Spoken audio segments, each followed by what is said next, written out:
خانه ما صنف ما سلسله برنامه‌های آموزشی دروس مکاتب از صنف هفتم الی نهم، مضامین ریاضی، فیزیک، کیمیا و بیولوژی را از شنبه الی سه شنبه هر روز یک برنامه به زبان دری و یک برنامه به زبان پشتو از یوتیوب، تلگرام و وبسایت tajalan.af بیننده باشید.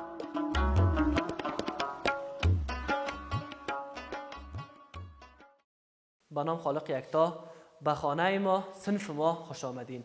سلام به شما، انشالله کمک شنونده ها، بیننده ها، شاگردای عزیز تمامتان خوب و صحتمند باشین. ما در درس های گذشته فیزیک خود راجع به اندازه‌گیری قوه، کار، انرژی همچنین نور و خواص آن صحبت کرده بودیم. امروز بخیر درس اول فیزیک صنف هشتم آغاز میکنیم. ما قرار است در فیزیک صنف هشتم راجع به حرارت و اثرات آن روی مواد، انقباض و انبساط، همچنین فازهای مواد و اثرات ناخالصی، راجع به تمام اینا در این جلسه خود صحبت کنیم و همچنین شیوه انتقال حرارت، به کدام طریقه ها ما حرارت میتونیم انتقال بدیم. بیاین اول ما از درس خود شروع کنیم از درجه حرارت. ما تا با مفهوم درجه حرارت آشنا نیستیم. فرضاً اگر ما دست ما گرمتر باشه با شخصی که دستش سردتر است قول بدیم دست ما به مرور زمان سرد شده میره. دست شخصی که گرم بود، دست ما که گرم بود سرد میشه، از شخصی که سردتر از دستش گرم شده میره. یعنی حرارت از یک جسم که دست ما باشه به جسم دیگه چی میکنه؟ انتقال میکنه. دلیل از این چی است؟ تمام مواد از ذرات بسیار کوچک به نام اتم ها و مولکول ها تشکیل شده و تمام اتم ها و مولکول ها از خود انرژی دارند. بعضی از مواد انرژی داخلی مولکول ها و اتم هاش بیشتر می باشه. وقتی که بیشتر باشه یعنی چیز جسم گرمتر است، حرارتش بیشتر است و از بعضی مواد انرژیشان کمتر. وقتی که در تماس با هم دیگه قرار میگیرن انرژی از یکی که بیشتر است به انرژی جسمی که کمتر است انتقال میشه و مرور زمان و هم گرمتر شده میره. خیلی ما میگیم حرارت نوعی از انرژی است که از یک جسم به جسم دیگه انتقال میکنه. درجه حرارت چی است؟ فرضاً اگر ما یک ترمومتر داشته باشیم در داخل خود مایع داره، به مرور زمان در اثر حرارت اگر در یک اتاق گرمتر ما قرار بدیمش سطح مایع بالا میاد در ترمومتر. دلیلش این است که مولکول هاش انرژی میگیرن، زیادتر میشه، حجمش افزایش پیدا میکنه، سطح مایع چی میره؟ بالاتر میره. یا اگر ترمومتری که گرمتر باشه ما در یک اتاق سرد است، یک در محیط سردتر قرار بدیم، دوباره مولکول هاش انرژی خود از دست میده، حجمش کم میشه، به قسمت پایینتر انتقال میکنه خط مایع. ما میگیم که درجه حرارتش کمتر شده. اولین بار نمی کار یک دانشمند به نام سلسیوس انجام داد، یعنی اندازه‌گیری حرارت سلسیوس کرد. درجه حرارت هم که ما ازش استفاده میکنیم در زندگی روزمره خود به نام خود دانشمند سلسیوس نامگذاری شده. گرفت درجه انجماد آب، یعنی آب در کدام درجه حرارتی که یخ میزنه او را نشانی که در سطح ترمومتر گرفت، نامش همان 0 درجه سانتیگراد. بعد از او درجه که آب به جوش می آمد او را نشانی کرد، در یک جایی که بخارات آب بود قرار داد ترمومتر، از جایی که آب به جوش می آمد او را مان 100 درجه سانتیگراد. فاصله بینشان به 100 حصه مساوی تقسیم کرد که هر کدامش یک درجه حرارت یاد میشه و هر کدام از این درجه ها را که به 100 حصه تقسیم کرده بود یک درجه نام داد. یعنی ما مثلا میگیم درجه اتاق ما 20 درجه سانتیگراد است، یعنی اگر یک ترمومتر داشته باشیم ستون سیماب یا ستون ترمومتر برای چند ایستاد میشه؟ برای 30 درجه. خب برای 20 درجه ما حرارت گفتیم که نوع از انرژی است که از یک جسم به جسم دیگه انتقال میکنه. ما از حرارت در زندگی روزمره خود بسیار استفاده میکنیم. اولا اگر محیط ما سرد باشه بیش از حد، ما انسان ها و بعض از موجودات زنده دیگه مثل حیوانات هم زندگی کرده نمیتونن و اگر بیش از حد گرم هم باشه باز هم ما زندگی کرده نمیتونیم. خب یعنی بر علاوه از اینکه ما در خانه خود از حرارت بر پخت و پز هم استفاده میکنیم، دیگه که پخته میشه به وسیله چی است؟ به وسیله حرارت است. و همچنین خانه های خود که ما میخوایم گرم کنیم اینا بیان تولید انرژی حرارتی یا تولید انرژی را ببینیم. ما به خاطر از اینکه یک انرژی را تولید کرده بتانیم به دو نوع منابع ضرورت داریم یا منابع از لحاظ تولید انرژی به دو نوع تقسیم میشن، یکی تجدید پذیر یکی تجدید ناپذیر. منابع آفرین، بسیار سوال خوب پرسان کرد. منابع تجدید پذیر میگه منابع است به مرور زمان دوباره چی میشه؟ احیا میشن. مثلا انرژی آفتاب اگر ما قدر استفاده کنیم بازم انرژیش از بین نمیره، دوباره احیا میشه. انرژی آفتاب، آب، هوا یا باد که ما برش میگیم تمامش منابع تجدید پذیر است. منابع تجدید ناپذیر چی است؟ منابع تجدید ناپذیر که مثلا زغال سنگ چوب، تیل، اینا بقایای موجودات زنده مثل نباتات است که در طی میلیون ها سال تشکیل شده. ما که استفاده کنیم دوباره تشکیلشان میلیون ها سال در بر میگیره که ما برش میگیم منابع تجدید ناپذیر، یعنی دوباره قابل احیا نیست یا احیاشون یک زمان بی نهایت طولانی، یک زمان بسیار طولانی در بر میگیره. اینا به نام منابع تجدید ناپذیریات میشه. خب بیاین ما با یک درس نو آشنا شویم به نام انبساط و انقباض. ما وقتی که میگیم انبساط و انقباض، وقتی که یک جسم ما حرارت بدیم مولکول هاش انرژی میگیرن، انرژی که گرفتن فاصله بین مولکول هاش چی میشه؟ زیادتر میشه. فاصله که بین مولکول ها زیاد شد، حرکت مولکول ها سریعتر میشه، فاصله شان زیادتر میشه. فاصله بین مولکولی زیادتر شد، حجمش بیشتر میشه. ما میگیم جسم چی شده؟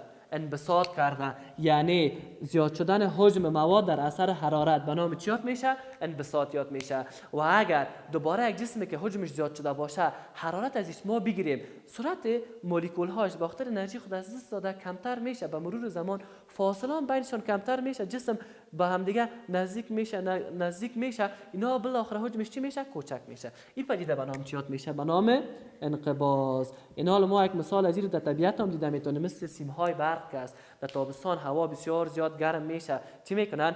انبساط میکنن، حجمشان طولشان زیاد میشه، به شکل افتاده میباشن. ولی در تابستان ببینیم، در زمستان ببینیم لاینای برق تمامشان جمع است. چرا؟ حجمشان دوباره کم شده، حرارت کمتر است. اینی هم از انبساط و انقباض ما میتونیم به دو نمط تقسیم کنیم. یکی اگر بعض مواد است که طولشان بسیار زیاد است، مثل سیمای برق که مثال دادم، ولی ضخامتشان کوچک است، اینا وقتی که حرارت به اینا بدیم چی میکنن؟ تنها افزایش در طولشان صورت میگیره. باز میگیم یا کاهش در طولشان صورت میگیره. میگیم این و انبساط انقباض خطی است. ولی از بعض مواد طولشان، عرضشان، ضخامتشان کاملا با هم دیگه نزدیک هستن از لازم مقدار یا با هم دیگه مساوی هستن. در اینا باز وقتی که حرارت بدیم تنها در قطرشان نه، در سه بودش که طول، عرض و ضخامت باشه افزایش صورت میگیره. میگیم حجمشان زیاد شده. مثلا اگه یک گلوله را ما گلوله میسی داشته باشیم، از مس ساخته شده باشه، حرارت بدیم حجمش زیاد میشه. نمیگیم دیگه که طول از زیاد شده یا قطر از زیاد شده، میگیم حجمش زیاد شده. خب ما فازهای مواد در صنف گذشته خوانده بودیم که هر ماده در طبیعت به سه شکل پیدا میشه: جامد، مایع و گاز. اینا رو بیاین ببینید که ما اینا رو به هم دیگه تبدیل کنیم. پروسه تبدیل شدنشان به نام چی یاد میشه؟ ما اگر یک دانه جامد داشته باشیم، بخوایم جامد به مایع تبدیل کنیم، برش یک مقدار حرارت میتیم. این عمل پروسه ای که جامد به مایع تبدیل میشه به نام چی ما یاد میکنیمش؟ به نام ذوبان. این پروسه به نام ذوبان یاد میشه. و اگر برعکسش مایع رو دوباره ما به جامد تبدیل کنیم، تبدیل مایع به جامد ای خیر ببینید به نام انجماد یاد میشه. به نام انجماد. اگر ما بخوایم که مایع را به گاز تبدیل کنیم، تبدیل مایع به گاز بله تبخیر است. تبدیل مایع به گاز عبارت است تبخیر. و تبدیل گاز به مایع دوباره عبارت از میعان. بله به نام میعان یاد میشه. اگر ما بعضی اوقات اتفاق میفته که جامد مستقیما به گاز تبدیل کرده میتونیم، تبدیل مستقیم جامد به گاز به نام تسعید یاد میشه. به نام تسعید. و برعکسش ما بعضی اوقات میتونیم که گاز بدون از اینکه به مایع تبدیل شود یا بعض مواد خصوصیات داره که بدون تبدیل شدن به مایع مستقیم به جامد تبدیل میشن، اینی باز به نام تکاثف یاد میشه. به نام تکاثف. ما با فازهای مواد آشنا شدیم. اینا در درجه حرارتی که فرضاً جامد به مایع تبدیل میشه به نام ذوبان یاد میشه. در درجه حرارتش به نام درجه ذوبان. و اگر دوباره مایع به جامد تبدیل میشه به نام انجماد ما یاد میکنیم. در درجه حرارتی که یک مایع به جامد تبدیل میشه به نام چی یاد میشه؟ درجه انجماد. همیشه درجه ذوبان و انجماد مواد عین درجه می باشه. فرضاً یخ در 0 درجه جامد از به مایع تبدیل میشه، آب میشه. دوباره آب در 0 درجه سانتیگراد در معین درجه به چی تبدیل میشه؟ به یخ یا آب یخ میزنه. یعنی ما در عین درجه ذوبان انجماد یک درجه که باشه ماده را به دو حالت میتونیم پیدا کنیم، هم به حالت جامد هم به حالت مایع. بعض اوقات وقتی ما به یک مایع حرارت میتیم، وقتی که تبدیل به گاز میشه، اگر درجه حرارت ما ثابت بانیم به مرور زمان مولکول های داخلی مایع به شکل حبابک های از گاز تبدیل میشه، به سطح مایع میاد، باز بعد از آزاد میشه. یا ما به اصطلاح روزمره میگیم آب جوش میخوره، به اصطلاح علمی میگیم آب غلیان میکنه. یا درجه حرارت که دو آب به جوش میاد به نام درجه حرارت غلیانیات میشه. اینا اگر ما در بین یک ماده فرضاً اگر آب ما حرارت بدیم در 100 درجه سانتیگراد به جوش میخوره، به غلیان میاد. ولی اگر در بینش نمک بندازیم شور بدیم دوباره در 100 درجه یخ جوش نمیاد، درجه حرارتش چی میشه؟ بلندتر میره، شاید در 120 درجه سانتیگرادی بار به جوش بیاید. یعنی ماده اضافی که ما در یک مایع یا در یک ماده حل کردیم به نام ناخالصی ها یاد میشه. این حال شما ببینید اثرات ناخالصی وقتی که ما میگیم دو نوع اثر داره، یا باعث افزایش درجه غلیان و ذوبان انجماد میشه یا باعث کاهشش. در درجه حرارت غلیان مواد همیشه ناخالصی ها چی میکنن؟ درجه حرارت غلیان بلند میبرن، درجه غلیانش زیادتر میشه و ذوبان انجماد هر دو درجه حرارت تقریبا عین چیز می باشن، چی میشه؟ هر دوشان پایینتر میاد. ما در زندگی روزمره خود میبینیم مثلا آب در 0 درجه ما گفته بودیم یخ میزنه، ولی در زمستان از ناخالصی ها استفاده میکنیم. یک مایع داریم به نام آنتی فریز، شنیدین نامش؟ نه در موترها که مندازیم آنتی فریز، وقتی که در موتر مندازیم درجه انجماد آب پایین میاره، این تا منفی 20 درجه سانتیگراد یا منفی 30 درجه سانتیگراد بازم یخ نمیزنیش. یعنی از کاربردهای ناخالصی ها چی است در زندگی روزمره ماست. از راجع به اهمیت حرارت ما به خاطر پختن غذاهای خود از حرارت استفاده میکنیم، به خاطر گرم کردن خانه های خود از حرارت استفاده میکنیم. شما تمام موضوعات که در این فصل ما راجع به حرارت، فازهای مواد و اثرات ناخالصی با هم خواندیم به یاد داشته باشین. بیاین کنال ببینیم حرارت چی رقم انتقال میکنه. فصل بعدی ما است راجع به انتقال حرارت. طریقه های انتقال حرارت ما میگیم حرارت همیشه به 3 طریقه انتقال میکنن. یک طریقه هدایت است که به طریق هدایت اکثرا در مواد جامد و فلزات، دیگه به طریقه جریان است که در مایعات و گازات انتقال صورت میگیره و طریقه سومش هم عبارت از تشعشع است که انرژی آفتاب به شکل تشعشع بر ما میآید. در عملیه هدایت همیشه بدون از اینکه مولکول ها از جای خود تکان بخورن، مثلا در سطح یک فلز انرژی را ما میتیم یک اتم به اتم همجوار خود انرژی میته، او به ذره همجوارتر خود انرژی میته، تمام انرژی چی میشه؟ انتقال میکنه. خود مولکول هاشون از جای خود تکان نمیخورن، فقط انرژی رو انتقال میتن. این هم انتقال حرارت به نام چی میشه؟ هدایت. ما چی استفاده میکنیم؟ با خاطر پختن غذا ما فلزات در بین کرایی، مثلا ما غذا پخته میکنیم، حرارت برش میتیم در تمام سطح دیگ یا کرایی. حرارت چه رقم انتقال میکنه؟ و طریقه هدایت انتقال میکنه. ما خیلی تخم پخته کردن کل ما دیدیم نه؟ حرارت چه رقم انتقال میتیم؟ به طریقه هدایت. خیر ببینید دیگه طریقه دوم طریقه جریان است. در طریقه جریان مولکول ها خودشان حرکت میکنن. مثلا اگر ما دروازه اتاق خود در زمستان باز کنیم، در قسمت پایینش دست خود بگیریم، ببینیم که هوا چی است؟ سردتر است. در قسمت بالای دروازه دست خود بگیریم، هوا گرمتر است. دلیلش چی است؟ هوا که گرم میشه، مولکولای گازات که گرم میشن، کثافتشان کم میشه، بالا میرن، سطح بالاتر. بجاش مولکولایی که سرتر است پایین میاین، یا به مرور زمان چی میشن؟ گرم شده میرن، بالا میره. خود مولکول‌ها حرکت کرد. این نوع انتقال حرارت به نام چیات میشه؟ به نام جریان. در مایعات مثل آب، وقتی که مولکولاش ما در زیر چای جوش اگر ما حرارت روشن کنیم، مولکولی که گرم شد به سطح آب میره، مولکولای سرد چی میشه؟ در جاش میره، خود مولکول را انتقال میکنه، مثل که در گازات هم انتقال میکنه. این نوع انتقال حرارت به نام جریانیات میشه. یک طریقه دیگه داریم به نام تشعشع. در طریقه تشعشع ما اصلا ضرورت به محیط مادی نداریم. نور آفتاب که بر ما میآید از طریق تشعشع به زمین میرسه، یعنی از خلا عبور کرده میتونه. از دو طریقه دیگه هدایت جریان، تا که محیط نباشه، یک محیط مادی ما نداشته باشیم، انتقال صورت نمیگیره. ولی در طریقه تشعشع از طریق خلا میشه که انتقال حرارت صورت بگیره. یک مثال تشعشع را شما در گروپ هم دیده میتونین. وقتی گروپ اتاق ما روشن است، اگر ما دست خود به زیرش بگیریم، اگر از طریق هدایت باشه کدام فلز نیست که حرارت انتقال بده، طریقه جریان باشه، مولکول های هوا که گرم میشه خب باید بالا بره. دست ما خود از زیر گروپ است، دست ما چرا باید گرم شوه؟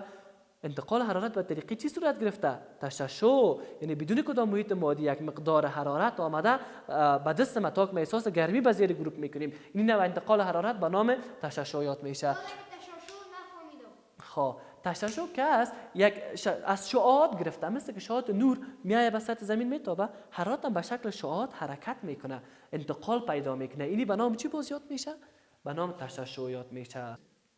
با خاطر تبادل حرارت ما به چه چیزا ضرورت داریم؟ یکی به یک منبع تولید حرارت که حرارت تولید کنه، و دیگه از یک طریقه یا توسط پایپ های گاز ما به طریقه چی انتقال میتیم؟ جریان. اگر در غذا باشه گاز منبع حرارت است، ولی سطح ظرف ما چی است؟ یک فلز است. به طریقه حرارت با یکی از طریقه های انتقال حرارت ما استفاده میکنیم، حرارت از یک محیط به محیط دیگه انتقال میتیم. که به نام چی میشه؟ تبادل حرارت. از یک منبع که بسیار زیاد حرارت زیاد بود، به اتاق ما که سردتر است حرارت انتقال دادیم. این به نام تبادل حرارت یاد میشه. یک چیز ما باید در زندگی روزمره خود ما به حرارت زیاد ضرورت داریم. ولی از پیش ما بعض اوقات حرارت ضایع میشه، در طبیعت جذب میشه. ما چی رقم مانع از این شده میتونیم؟ مثلا اتاق ما را ما گرم میکنیم ولی دوباره متوجه میشیم که اگر منبع حرارت قطع شده باشه اتاق سرد میشه. چی رقم ما میتونیم جلوگیری کنیم؟ این شیوهی که ما از ضایع شدن حرارت جلوگیری میکنیم به نام تحفظ حرارتیات میشه. ما چی رقم میتونیم قسمی که تمام اطراف محیط خود چی بسازیم؟ عایق بسازیم، یعنی که حرارت از این عبور نکنه. اینا شما ببینید ما در زندگی روزمره چی رقم استفاده میکنیم، از استفاده کردیم. یعنی بله، در ترموزهای چای هر دو سطح فلزی است، باید حرارت ازش خارج شود، چای سرد کنه. مگر چرا سرد نمیشه؟ بخاطر که یک لایحه نازک بین ترموزهای چای خلا می باشه یا از موادی که عایق باشه، عایق یعنی حرارت انتقال داده نتونه، از او پرش میکنیم. بعد از او حرارت خارج از محیط که حرارت اتاق باشه وارد ترموز شده نمیتونه و حرارت چای یا آب جوش که در داخل ترموز است از ترموز دوباره خارج شده نمیتونه. دلیلش چی است؟ ما استفاده کردیم از خاصیت عایقیت مواد، یعنی انرژی حرارتی رو ما حفظ کردیم. اینی به نام تحفظ حرارتیات میشه. خوش شاگردان عزیز، موضوعات که ما در این فصل خواندیم، در این درس خواندیم، شما به یاد داشته باشین که حرارت و اثرات آن بالای مواد بود، انقباض انبساط بود، فازهای مواد، اثرات ناخالصی و شیوه های انتقال حرارت، همچنان اهمیت حرارت. تمام این موضوعات یادتان میمانه؟ خب این موضوعات خانه رفتین، به دیگه دوستایتان انتقال بتین. درس امروز ما به پایان یافت. تا جلسه بعدی، خداحافظ.